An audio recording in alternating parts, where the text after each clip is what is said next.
don't touch me. You hear that phrase, and, well, you probably think of one person, right? Absolutely. Today, we're doing a deep dive into the fascinating, sometimes really contradictory world of Howie Mandel. You know, the comedian, actor, host. Iconic, really. Totally. And our mission today is to unpack all that, the surprising origins of his famous quirks, the humor that kind of became his lifeline, and also those, profound insights into mental health, family, career. It all shake this incredibly complex guy. Yeah, and we're drawing right from the source, his memoir, Here's the Deal, Don't Touch Me. It's remarkably honest and often pretty hilarious, actually. Yeah. It shows you his journey, grappling with OCD, ADHD, all really personal stuff, but in the public eye, it really demonstrates the power of, well, just being authentic. And how challenges can fuel creativity. Exactly. And the huge importance of mental health advocacy. It's a look at a life lived with this unwavering impulsivity, but also, surprisingly, a lot of self-awareness. Okay, so Howie's germaphobia. It's practically part of his brand now. But the memoir, it shows these really deep personal roots. Where do we first see the signs? Like way before stand-up? Well, the book paints this really vivid picture. His early environment was just steeped in a fear of germs. Right from his infancy in 1955, his mother had this intense germaphobia. Like what? Scrubbing his hands constantly after visitors, marking spots on his crib to spray Lysol. And then his bubby, his grandmother, she took it even further, waxing the concrete outside her house. And covering all her furniture inside with plastic so it wouldn't get, filthy. Wow. So that definitely laid a foundation. A very strong foundation, yeah. But that foundation then led to something genuinely traumatic, didn't it? There was that incident in Miami, the sandfly thing.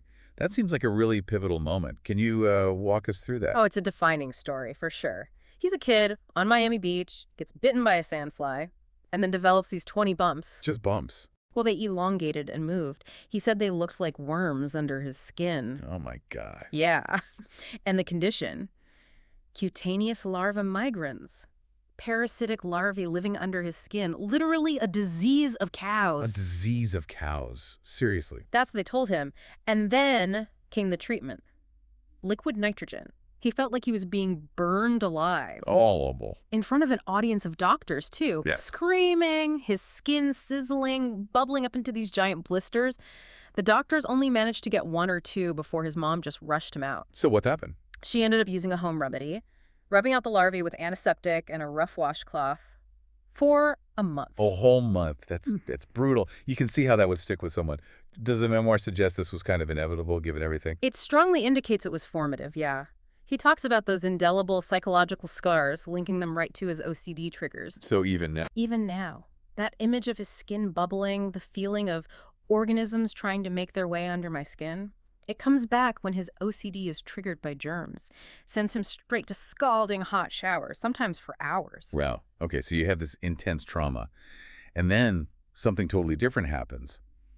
His younger brother, Steve, arrives. How did that shift things for him in terms of meeting attention? Well, think about it from a little kid's perspective. It was a huge psychological shift. Until Steve was born, Howie had like 100% of his mom's attention. Yeah, undivided. Exactly. Then the baby comes, and suddenly it's, as Howie puts it, 95% for him, 5% for Steve, which to him was devastating. Devastating, even at 95%. Yeah. So he spent basically every waking moment trying to get attention, any attention, positive or negative. He calls it a sick need for acceptance.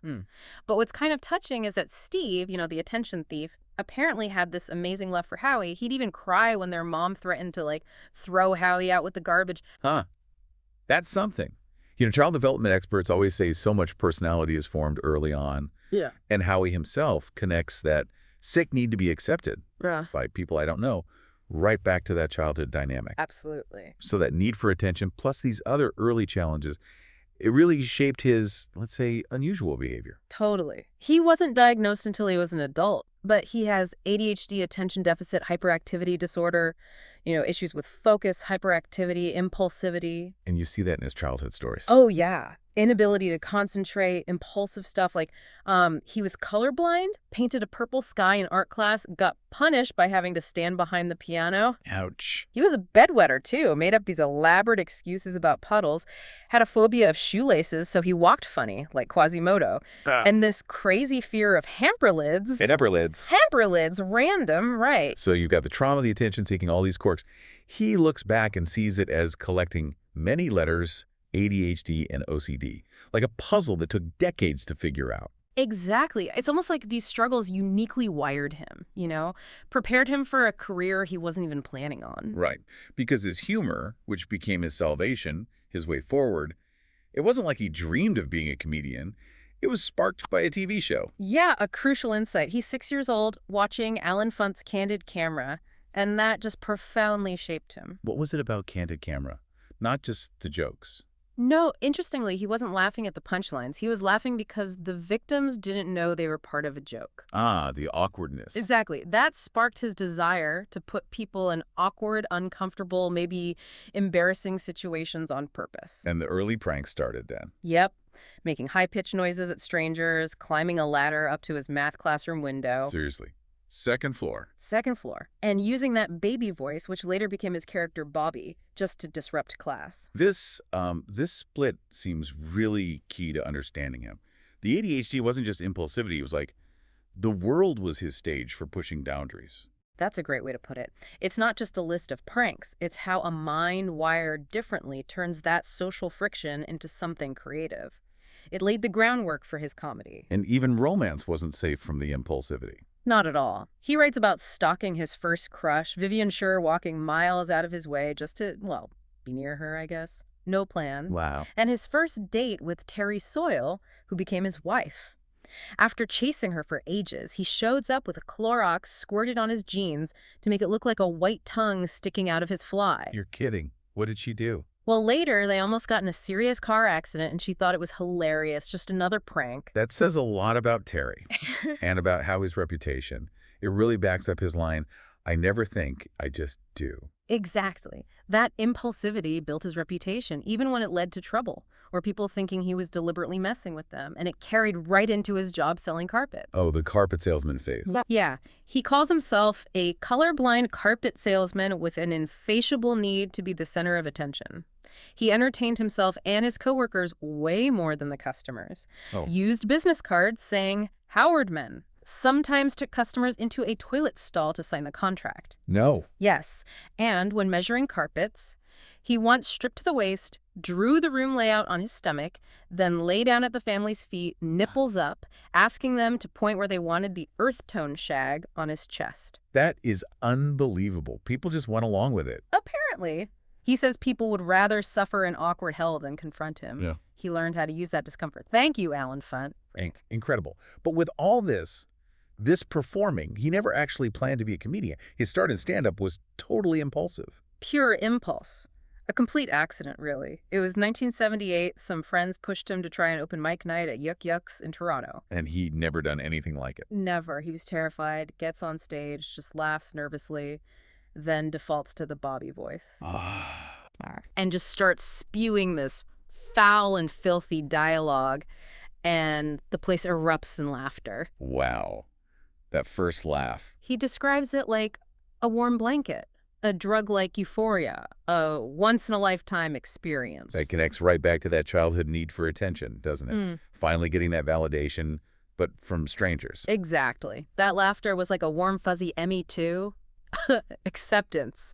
Shared humor. That was the moment he found his passion. And he committed hard, even made personal sacrifices for it. Big time. He missed seeing George Harrison a Beatle because he had his first paid gig headlining Yuk Yuk's for $17 a show. $17. Wow. And the marriage proposal. Oh, yeah. Not exactly romantic. Threw a diamond on a deli table at Terry. Said, if you want to make an engagement ring out of that, let me know. I'll be right back. I got to piss. Sure, Makley. Right. And their honeymoon. Terry sat on a stool next to the stage while he performed at Yuk Yuk's. Terry's support sounds absolutely crucial through all this. Giving up a Beatle, that proposal. Yeah. She really got him. She really did. He says she understood that I couldn't walk away from the stage. And then moving to L.A., that shaped him too, especially seeing one particular performance. Richard Pryor. Richard Pryor at the Comedy Store. Pryor did this routine as the Lord, accusing the audience of destroying his son Jesus, JFK, MLK, ending with, you're on your own. Intense. Howie said Pryor's ability to flip laughter into dark despair, that emotional paralysis, It was the most brilliant moment he'd ever witnessed. So that inspired him. Yeah, it pushed him to stretch his own comedic envelope. Aim for more than just laughs, even if he felt he couldn't quite reach Pryor's level of brilliance. It showed him comedy could hit really hard, deliver uncomfortable truths. And another huge part of his act, the rubber glove, that was also just spontaneous, pure chaos. Pure chaos, pure accident. He had a blank moment of terror on stage, panicked. We've all been there, maybe not on stage. Right, so he pulls out a rubber glove, which he carried for germ protection, remember? Of course. Pulls it over his head, inflates it with his nose, and pops it. Boom! And that became his thing. Became his signature piece, proving his point. You can't decide something will be your signature piece. You just do something and it becomes your signature. It perfectly sums up his impulsive ADHD style. The biggest reactions often came from total accidents, happenings as he calls them. So his career takes off TV, movies, St. Elsewhere. Oh, right? yeah, the acclaimed drama, huge deal. But that impulsivity, Yeah. it still caused problems, even at that level. Tell us about the Johnny Carson thing. That's infamous. Oh, yeah. He was on The Tonight Show multiple times, first with Joan Rivers hosting, then Johnny. Oh. Well, one time, he just throws a stuffed animal in Johnny's face, impulsively. Another time, he arranges to bring this massive 30-foot saber-toothed tiger prop onto the set with a carrot tied to its back. A 30-foot tiger? How? Yeah, exactly. It was his awkward, silent struggle just to get it on stage. Yeah. And when Johnny asked him about it, Howie just said, I don't want to talk about it. Yeah. Carson cut him off. Never invited him back. Howie later admitted some things look better on paper and that he made Johnny very uncomfortable. Shows how impulsivity could backfire even then. Definitely a cautionary tale. And after years of that kind of success, he hit a real low point professionally, didn't he? He really did. His daytime talk show, The Howie Mandel Show, got canceled after just 1 year. That must have stung. Big time. It shifted his whole public image from that subversive, edgy comedian to just some guy doing light afternoon chit-chat. His stand-up ticket sales dropped by half. Wow. He really felt like his career was over, playing smaller places, smaller crowds, got pretty depressed. He said it felt like the business was quitting me. A total reversal from before when there was always something new. But then came salvation from the most unlikely place. A game show he initially hated the sound of. Deal or No Deal. Hated is putting it mildly. He laughed at the idea, thought it was silly, just bikini models, no skill, no stunts. Completely not his thing. So what changed his mind? Or who? Terry, again, his wife. She was just blunt. What career? You don't have a show? You want to quit the business? Why not try something new? You have nothing else to do. Then just told him, take the deal, you idiot. Uh-huh. Gotta love Terry. But even then, he wasn't sold. Not even close. Rehearsals were torture. He almost snapped dealing with the strict rules, like having to say amount instead of number. But then it clicked. The very first live show, he looked into the eyes of the contestant, Karen Van, and suddenly it was real. It wasn't about being funny anymore. His focus just shifted entirely to helping her win as much money as possible. That's a huge shift from performer to empathetic host. Exactly, a moment of real, authentic connection. And the show became this massive success because he stopped trying to perform. He could just be myself, focus on the human element. He even admits, had I been left to my own devices, I would not be part of it. Amazing. So beyond the career ups and downs, the memoir gets really raw about his ongoing struggles, right? The OCD, the ADHD. Oh, incredibly raw. He talks about the uncontrollable, repetitive thoughts, the compulsions, like that frantic, scalding hand-washing sometimes for several hours. Yeah. He describes this constant busyness in his mind, always needing distraction from what he calls torturous thoughts. He says, point blank, I'm not comfortable at all, and that OCD can take your life away. That sounds exhausting. Yeah. Debilitating. It is. His biggest fear is losing control, ending up like Howard Hughes, he says. He's learned to manage parts of it, like the famous not shaking hands, which, well, feels different to us now, doesn't it? Yeah, totally. That constant mental busyness he talks about. It really hits home, doesn't it? Especially today, with everything coming at us. It shows how common that struggle to quiet your mind can be, even if it's not a clinical diagnosis for everyone. Absolutely. But for Howie, this battle became incredibly public during one specific terrifying moment on live radio. The Howard Stern interview, it's legendary. He was forced into this interaction with another guest, involving the guest's penis, believe it or not. Oh, I remember hearing about this. Right. And afterwards, Howie just couldn't touch the doorknob to leave the studio. He was trapped, panicked. So what did he do? He just broke. He lifted the veil of funny and confessed. The joke is over. I cannot touch this door. It's a real issue, and it's part of a bigger condition called OCD. Wow. On Stern's show. That took guts. Massive guts. He said it felt like revealing his darkest secret. Heart palpitations, anxiety attack, the works. He felt totally isolated afterwards, convinced everyone was thinking Howie Mandel's a mental case. But that vulnerability, terrifying as it was, it had an unexpected impact, didn't it? Huge impact. He calls it the 2 most dramatic words that I have ever heard. Later, a total stranger saw him on the street, recognized him, and just said, "Me too." Me too.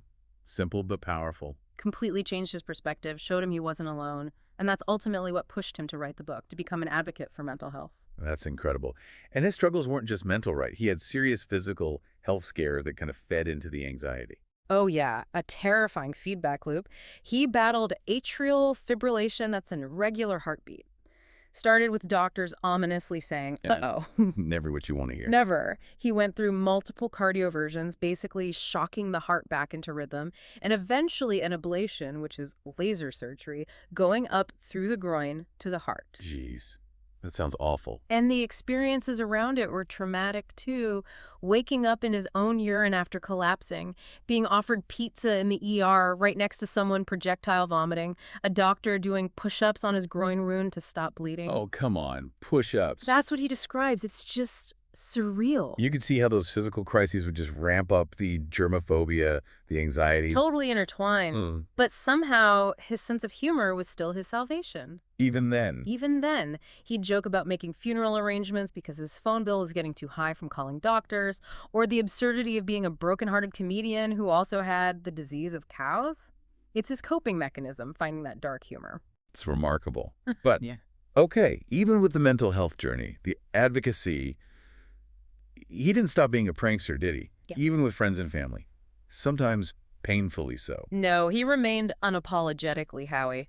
The pranks on his friend, comedian Lou Dinos, were legendary and often brutal. Like what? Convinced Lou he had a guest spot on St. Elsewhere, doused him in fake blood for 2 days straight, only for Lou to sit just outside the frame the whole time, never on camera. Oh, that's cruel. And then the spouse fair prank. He convinced Lou to dress as a woman to get a cheaper flight. Lou actually wore a dress on the plane, got totally humiliated. No way. Found out it was a joke and just snapped. Doused Howie in orange juice. Howie admits, maybe this went too far. So he lost Lou as a close friend over some of this stuff. Yeah, you can see why. That definitely crosses a line. Did he prank his own family like that? Not quite as harshly, but yeah. Told his 9-year-old son, Alex, that a calcium deposit on his chest was a boner, and he couldn't do gym class. Alex? What happened? Alex repeated to his teacher, of course, leading to a very awkward phone call home to Terry. Oh, boy. It really makes you wonder, like you said, when does finding the funny become hurtful? Howie himself says his impulse to do something funny or outrageous always overrode any focused reasoning or ramifications. But, you know, sometimes the prankster gets pranked. Karma came back. In a very long game kind of way. For his 50th birthday, he found out this abstract painting he owned, called Seasons, something he thought was valuable, displayed prominently for 20 years. Yeah. It was a total hoax. His friends had just randomly thrown paint on a canvas years ago as a joke. 20 years. What was his reaction? Was he mad? Embarrassed? Nope. He thought it was hilarious. Found the priceless nature of a joke 20 years in the making incredibly funny. Just reinforced his view. It's really hard to embarrass me. Wow. That's Howie, I guess.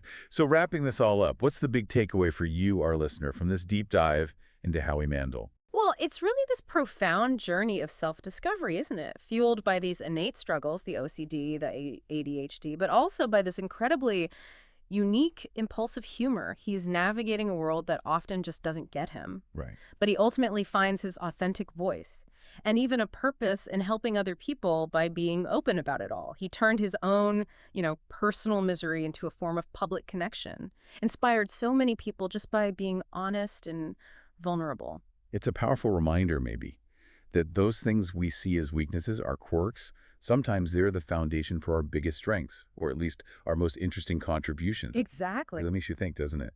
How often do we hide our own monsters, our struggles, when maybe sharing them, even with a bit of humor like Howie does, could be the best way to connect with someone? Maybe even find our own kind of salvation. So here's something to ponder. What are those hidden parts of ourselves that, if we shared them, might actually resonate with someone else feeling totally alone? And, if Howie Mandel can find his comfort zone right in the middle of chaos and live performance, where might you find yours? Good question. For now, though, as Howie would say, Here's the deal. don't touch me.